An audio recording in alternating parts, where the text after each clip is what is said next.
ظہر کی نماز ادا کرنے کے بعد پھر دینی اور دنیاوی کاموں میں مصروف ہو جائیں. فجر اور عصر کی نماز کا خصوصی خیال رکھیں کیونکہ اس وقت دن اور رات کے مقررہ فرشتوں کی ڈیوٹی تبدیل ہوتی ہے، تاکہ فرشتے اللہ کریم کو یہ گواہی دیں کہ وہ آپ کو حالت نماز میں چھوڑ کر آئے ہیں.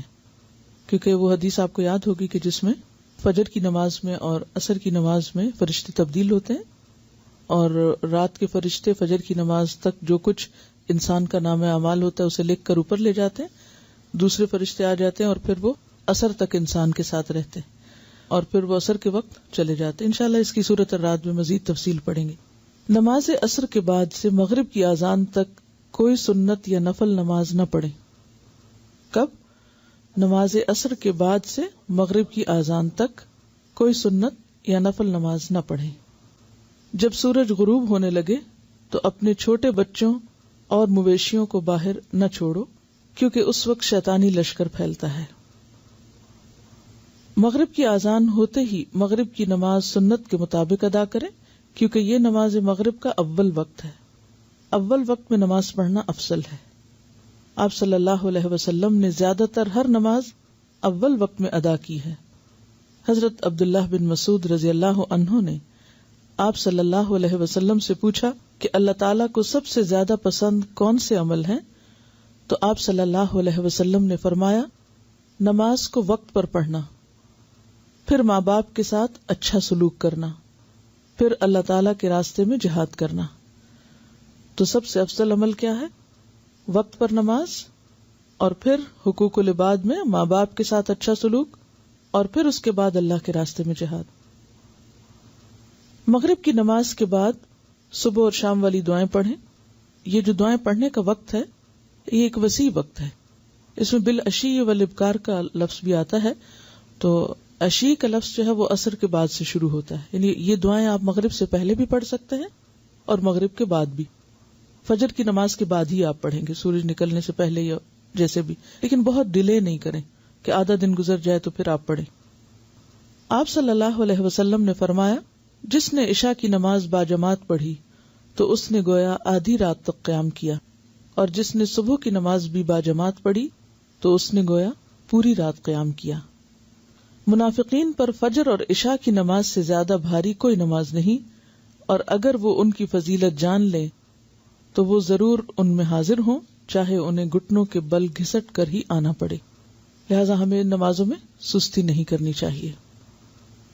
اور عشاء کی نماز پھر اتنی تاخیر سے نہ پڑھیں کہ بالکل یعنی انسان بالکل سو رہا ہو یا سونے کی کیفیت میں ہو، جیسا کہ کل ہم نے پڑھا لا تقربوا الصلاۃ وانتم سکارا. تم اپنی رات کی آخری نماز وتر کو بناؤ. آپ صلی اللہ علیہ وسلم وتر کی پہلی رکعت میں سورۃ فاتحہ کے بعد سبح اسم ربک الاعلی، دوسری رکعت میں قل یا ایھا الکافرون، تیسری رکعت میں قل ھو اللہ احد، اور سلام پھیرنے کے بعد 3 مرتبہ سبحان الملک القدوس پڑھا کرتے تھے.